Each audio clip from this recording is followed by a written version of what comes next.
सम्बोधन तिमीलाई गर्दैछु म सिकेका यी सबै गुणहरूले समर्पण गीत यो गर्दैछु म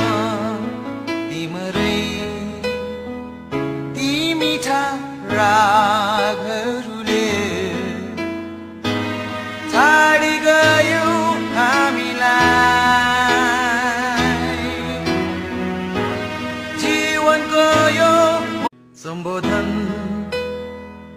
तिमीलाई गर्दैछु म